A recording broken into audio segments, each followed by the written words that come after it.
ॐ श्री परमात्मने नमः। अथ श्रीमद्भगवद्गीता अथ तृतीयोऽध्यायः। The last 10 verses, that is from verse 24 to 33, Lord Krishna said that one has to do action without attaching to that result. That wise people do that. But if a person is ignorant, then he will perform action only according to his mentality, that is attached to the action and result. But a person who is wise should not unsettle the mind of the person who is ignorant. Let him do his duty based on his mentality or knowledge. Let him do the duty attached to the result. Lord Krishna also said that if I do not perform any action, then the people will follow that and all of them will become tamasic guna, that is, they will go to inertia. So I perform the action for that. So just like that, the person who is wise, you do action unattached to that action or result. The people who are ignorant will follow that. Don't force them this knowledge because it will not work. A person who is wise, he knows that all these are the nature of the gunas, that is the gunas, and he very well knows that how these gunas will act, what functions it will have, and he know the division of the gunas, the how the result of these gunas will be. All the person, they have their own nature because we are all the product of the prakriti. We are all made of prakriti. So we all will have the gunas of the prakriti. Even a wise person will act according to his gunas only. If that is the case, then how to restrain these gunas? Will the wise person be affected by the gunas? Let us see what Lord Krishna say in the verse 34. इन्द्रियस्येन्द्रियस्यार्थे रागद्वेषौ व्यवस्थितौ तयोर्न वशमागच्छेत् तौ ह्यस्य परिपन्थिनौ. Lord Krishna says, that is the raga and dvesha, that is attraction and repulsion, aversion towards an object.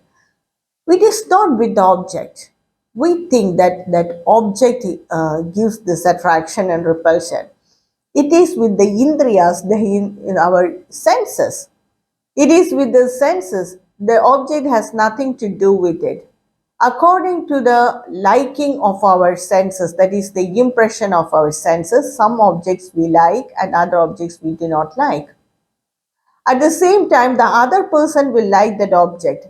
So there is nothing wrong with the object. It is the action of our senses because it is the nature of the senses. In the Shastras, they say that this world itself is designed according to the papa and punya of the beings who are here. The forest is designed according to the papa and the punya of the creatures who live there. The sea is like that, the land is like that, the cities are like that. It is designed or it is made by the Bhagavan according to the papa and the punya of the beings who live there. That's why it is said as karma bhumi. So our senses are also, they have lot of impressions that is imported from our previous janma. And according to that, we like some object and we repel some object. So it is nothing wrong with the objects, it is with our senses. Tayorna vasamaghache. So a person should not, and that is a person who is wise, should not be swayed away, carried away by these impressions. It is only in our senses. We should not be carried away by that impressions. That is, we should not be a victim for that impressions. Kyasya paripanthi now. They are his enemies. So he should not be carried away by those impressions, senses. He must know to control their senses, rather just ignore that desires, raga and desha, he must be able to ignore it. That's what Lord Krishna says. He says that even a jnani will have this gunas, but a jnani will not be carried away by his guna. He knows to control his mind, but an ignorant person, he will be carried away by this guna. We must also control our senses so that it will not go behind it. We will not go behind the sense objects. Now, in the next verse, that is the next sloka, 35th sloka of chapter 3, Bhagavan Krishna very clearly say about the Swadharma and Paradharma. श्रेयान् स्वधर्मो विगुणः परधर्मात् स्वनुष्ठितात् स्वधर्मे निधनं श्रेयः परधर्मो भयावह. Swadharma. What is Swadharma? Swadharma is that duty which have our liking for that. That is inner urge in us. We are skilled in it, we are trained in it, we have that inner liking for that, to do that duty, because our nature, our duty, everything is based on our karmic accounts, our previous karmas. So according to that, we have a like for it, we have an attraction for it to perform a duty. But some people, they what they do, out of compulsion or as an escape, or attracted by the green pastures of the other profession, attracted by the profit, or attracted by the comforts or perks they get, they do the paradharma. They will not come up in that dharma also, and they will leave this also. This should not happen. That's what Lord Krishna says. We see this commonly in this world, because some children, they have liking for something which the parents may not like. They will be in one profession and they want their children to do that profession. It's all for good, because the parents, they may think that we can help the child if he comes in our profession, or we can protect him. Like that, it's all after because of good thoughts only. But still, they force their children to take up that profession. Out of compulsion, they also will come, but they cannot stay long in that profession, or in doing that duty, or even if they do, they will do without any interest, and they just can't come up in that profession. And some people, it's very common to see that they just ignore their own duty and take off other profession because the other one is more profitable, or the other one is more comfortable, the luxurious lifestyle many people in that profession has. Like that, they change profession. So all that is should not be done, because we have to, while doing work, we must enjoy our work, and that is a swadharma, because that is according to our past impressions. And so we have that liking for that, to do that profession, we must take that profession. That's what Lord Krishna says. Not only that, he goes to the extent of saying, Swadharme nidhanam shreyaka. Even if you die doing in your own duty, if you die while doing your own duty, that is best. Even if it doesn't give us any credit, Vigunaha, devoid of any merit, even if you die in one's own duty, that is Shreyaha, than doing Paradharma Bhayabaha with fear. Because when we go take another profession, we will not have any experience in it, because so far you have been trained ourselves. We have trained ourselves in one job, for one job or something like that. So when we take, all of a sudden, we take another profession, we will have fear. So that won't set up right. That won't be right. That's what Lord Krishna says. Now, hearing this, Arjuna again questions Bhagavan Krishna. Arjuna uvacha atha kena prayuktoyam papam charati purushah anicchannabhivarshneya baladiva niyojitah. Arjuna asked a very beautiful question, a very absolutely needed question, very important question. He asked, what is that which impels everyone to do sin? No one do sin for fun, or no one like to do sin. No one's desire or passion will be to do sin. So what is that makes a person to do sin? In the Mahabharata, it is said that is when Krishna meet Duryodhana, he will advise Duryodhana about dharma and adharma. Hearing all that, Duryodhana will say, Krishna, I know about dharma and adharma. I can give a lecture on that, but I do not know why I automatically do adharma. I do not want to do adharma, Krishna. I do not want to do sin, Krishna, but I do not know why something is forcing me to do adharma and sin. Very beautifully, Duryodhana tells this to Krishna. So that is true for all of us. No one wants to do sin or no one wants to disturb others, but somehow we do. What is that which impels us to do sin? Lord Krishna gives the answer.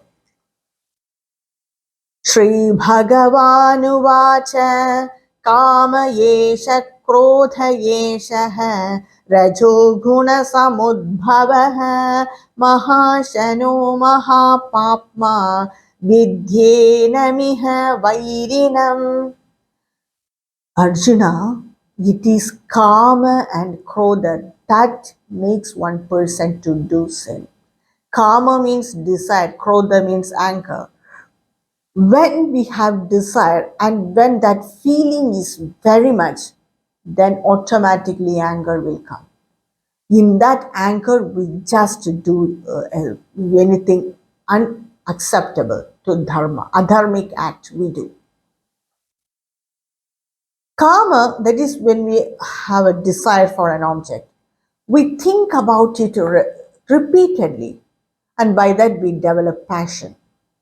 When someone or something is an obstacle for that desire, we just want to remove it by one way or other. And in the yogic tradition, it is said that in 4 ways one can perform a sin. First, we have a desire. That desire can be a money or a position or a name and fame or a person, object, anything. We have a desire for that object. So first it affects the mind. So if someone stands as an obstacle, we just abuse them, scold them, think about all bad things about them. That will affect a person to a certain level. That person will be affected in a certain level. That will come back to us and affect our mind. So we experience some misery and worry. The next level, deep level, is with emotion. We curse them who is obstacle for our desire. We just with emotion, we aggressively say, abuse them or curse them. That will affect others' emotion, and that will come back after some time to us and affect our emotion the same way it has affected the other person. Sometimes we want, you know what we do? Out of this emotion and repeated thinking, we just attack them physically. Then the law will not leave us. It will take action. Even when the law takes action, we will receive the same amount of what pain and misery that other soul has experienced. It will come back to us, reciprocate to us. It will hit them and come back. That is the third level. The fourth is the very dangerous level. One should not do that. Because if we affect them physically, then the law will take action. So we won't do it. what we do is we attack them at the energy level. If we attack them at the energy level, then the mind, the intellect, the body, everything will be affected.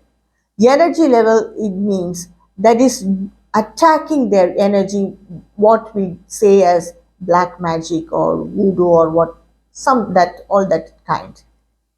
It will affect them, come back to us, affect our energy level. When it affects our energy level, or if they attack their energy level, it will cause a deep damage in us, because it will affect the intellect, it will affect the mind, it will affect the physical body. It will be very difficult for us to come out of that harm done to the energy level. So one should not do sin at all. All this, why do people do this? Because of krodha, anger. The krodha is because of passion. That is because of desire. And from where does this passion, desire, anger, where did it come from? Rajoguna samudbhavaha. It has come out from Rajoguna. Even the people who are sattvic, they have desires. But their desires, they know to control. But the people who are rajasic, they are so aggressive. It is very difficult for them to control their desires. Unless they get it, their desires will not be satisfied. So this is the all this are the, that is the karma and krodha, that is the desire and the anger. It is the product of the rajoguna. These are mahapapma. They are sinful nature. They are our enemies. These desires are the enemies. Know that, Arjuna. Krishna is telling, Lord Krishna is telling. The next sloka. धूमेनाव्रियते वह्निः यथादर्शो मलेन च यथोल्बेनावृतो गर्भः तथा तेनेदमावृतम्. That is, here Lord Krishna is giving three examples. Just like how the fire is hidden, covered by smoke. When a person lights a firewood, sometimes that fire will not be that good. Because of that, lot of smoke will come and it will hide that fire itself. So this is taken as one example. The other example is, we all see our image in the mirror, and sometimes in many houses I have seen that mirror will be covered with dust. So what to do? We have to wipe that dust. Only then our image will be clear. The next is, just like how a shishu, a infant, a baby is in the womb of the mother, it is covered in that womb. These three examples are taken by Bhagavan Krishna. The first example, that is how the smoke covers the fire. It is the example given for sattva guna. That is, when the desires cloud the wisdom, what we will do when the smoke covers the fire, what we will do, we just blow the fire so that the fire will burn very good and there will be no smokes after that. Just like that, a person who is a sattvic, he will have desires. But when the knowledge of the self grows in him, increases in him, then his desires will automatically go off. So that is the first example. The next is, that is the mirror and the dust. The mirror is completely covered by dust. So what we have to do, we have to wipe it. Only then we can see the image clearly. These are the desires of a rajasic person, rajoguna. Some desires of the person who has rajoguna has to be removed. No way other. It has to be removed by any way, either by ignoring it or going for knowledge. It has to be removed. Just like how we remove the dust from the mirror. The third example is how a baby is a shishu is in the womb of the mother. For that baby to grow and mature and come out, it has to wait. Just like that, a person who is of tamasic nature, he has to wait till his mind matures to attain knowledge. So all these three examples describe how the knowledge is covered. The desires of the sattvic person, if we improve that knowledge of the self, then all that desires will automatically go. But for the desires of the rajasic nature, rajoguna, his desires has to be removed. Only then the knowledge he will attain knowledge. The third person, that is the tamoguna, that is tamasic nature, he has to wait for his mind to mature. Only then he can attain the self knowledge. So these are beautiful examples given by Lord Krishna. Again, also he says, आवृतं ज्ञानमेतेन ज्ञानिनो नित्यवैरिणा कामरूपेण कौन्तेय दुष्पुरेणानलेन च. So these desires, avrutam, they hide the wisdom of the person who is wise, and they are his nitya vairina. They are his constant enemies. And so it has to be removed only. Only then he will attain that self-knowledge. And these desires, they are like unappeasable, like fire.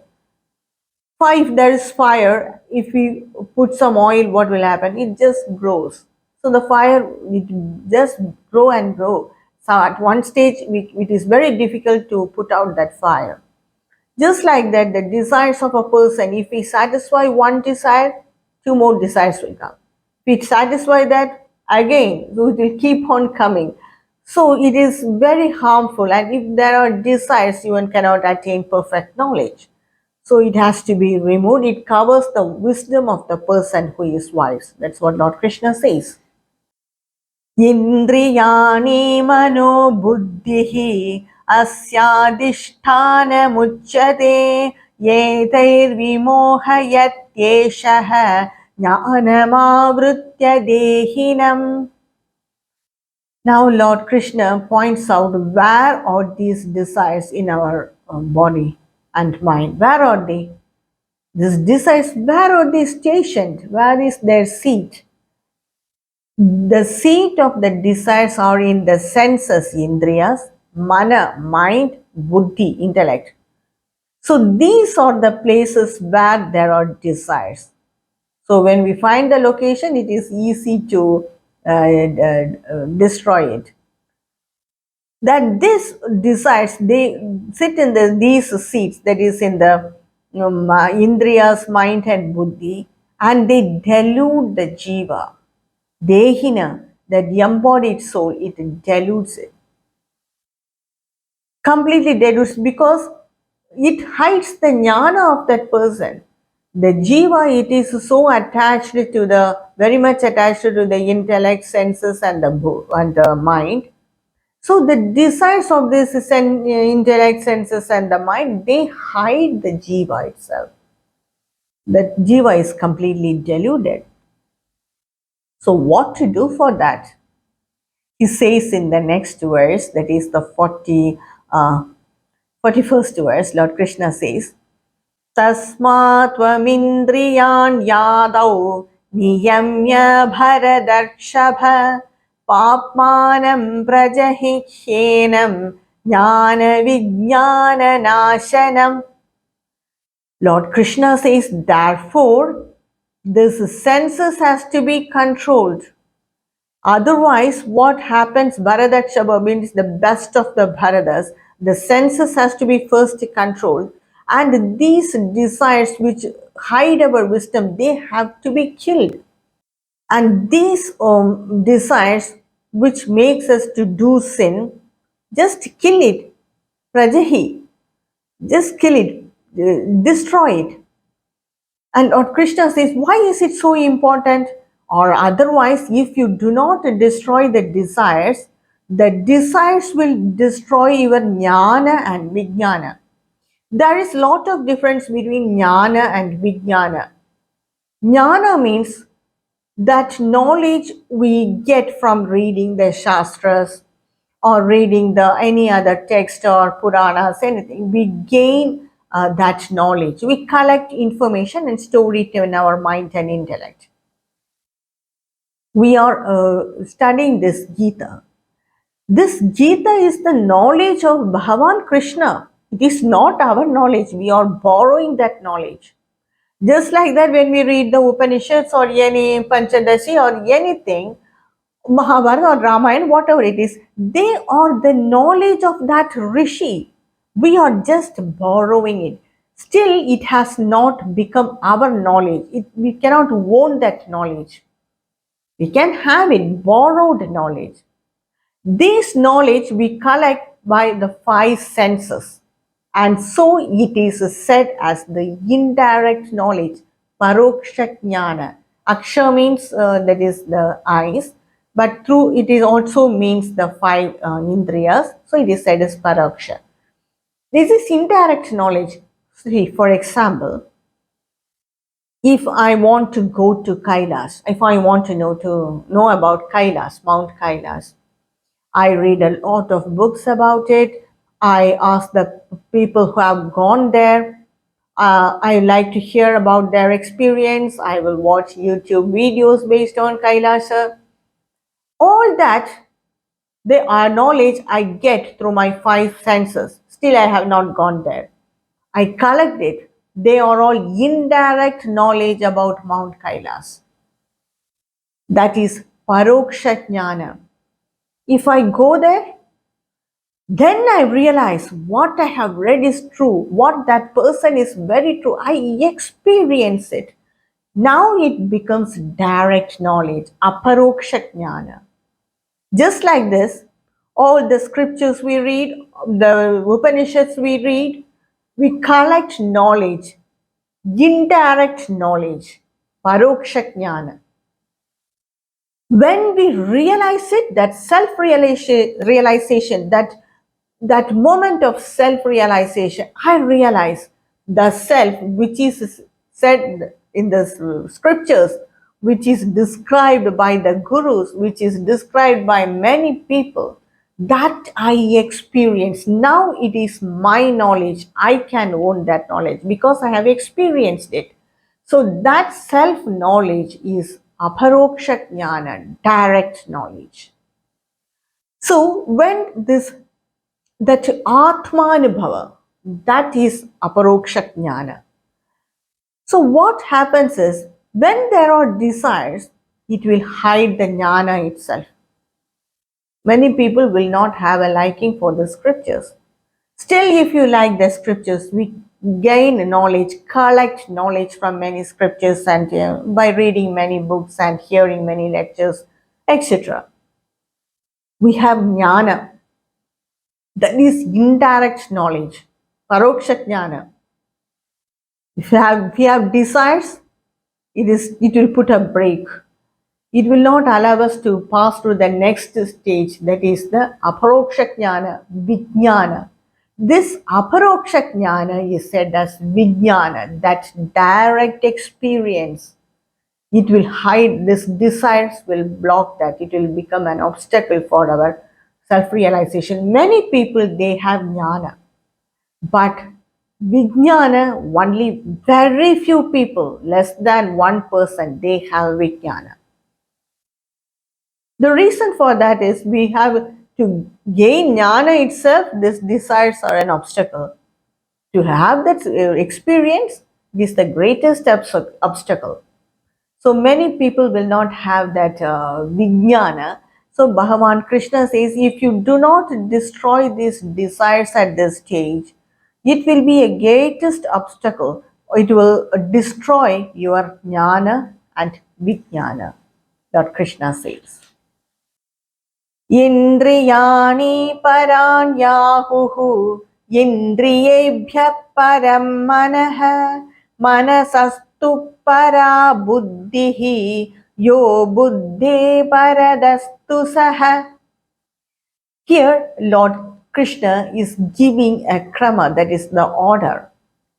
We have that gross body. More powerful than our gross body is the senses. Because the senses this body doesn't have any power. It is the senses that give the power for this, for the eyes or for the ears. See, these are all organs. It is the senses which give power for these organs. Even if a person does not have the sense to see, he will have eyes. Even if the person does not have the sense to hear, he will have ears. The problem where it happens is the senses will not connect properly with the gross body. Then they cannot hear or see like that. There can be problem in the organs also, but when the senses does not connect directly correctly with the gross body, that person cannot use his sense organs. So more powerful than the gross body is the senses. Where does this senses get this power? It is from the mind. The mind directs the senses to see that object, and so the senses use the eyes to see that object. So mind is more powerful than the senses, isn't it? Who gives direction for the mind? It is the intellect. The intellect decides, I want to go in this path. So you should see only all this. So the intellect directs the mind directs the senses, and the senses uses the sense organs in the physical body to see all that or to grab or get knowledge from it. Who gave power for this intellect? This intellect, the mind, the senses, the physical body, they all are inert. Who gave power for it? It is the self. It is the he, that self. So Lord Krishna is telling that order. The body, the senses is more superior than the body. The mind is more superior than the senses. The intellect is more superior than the mind. And the self is the more superior than this intellect. So this is the order. Why Lord Krishna said this? When we understand this order, we know how to control our desires. Let us see what Lord Krishna says. Evam buddhe param buddhva samstabhya atmanatmana jahi shatrum mahabaho kamarubam durasadam. So Lord Krishna is telling, restrain, knowing this order, now control. How to control? The self by the self. What does it mean? It is the self that gives power for the intellect itself.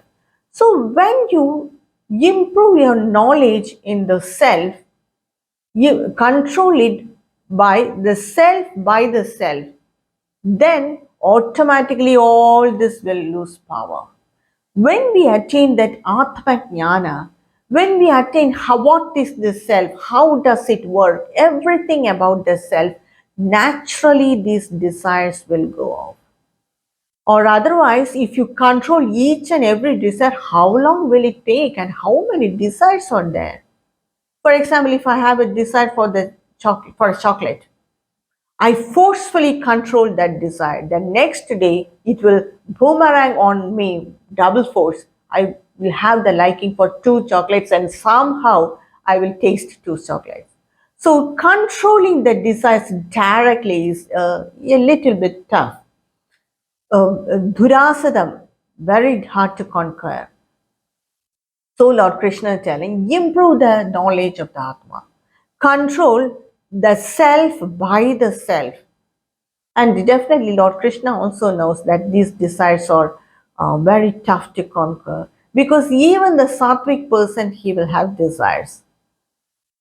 So this enemy anyway should be slain. That's the final word of Lord Krishna in this chapter, that is the third chapter. which has 43 verses, and it describes in detail about the karma yoga. And Lord Krishna says one has to control this desires, the self, by improving the self-knowledge, and about that self-knowledge, jnana yoga is going to say in the next chapter, that is the chapter 4. So with this, I end the explanation for the third chapter of Bhagavad Gita. Om Tat Sat Iti Srimad Bhagavad Gita So Upanishatsu Brahma Vidyayam Yoga Shastre Shri Krishna Arjuna Samvade Karma Yogo Nama Tritiyodhyayah. यत्र योगेश्वरः कृष्णः यत्र पार्थो धनुर्धरः तत्र श्रीर्विजयो भूति ध्रुवानीतिर्मतिर्मम. ॐ श्रीकृष्णार्पणमस्तु.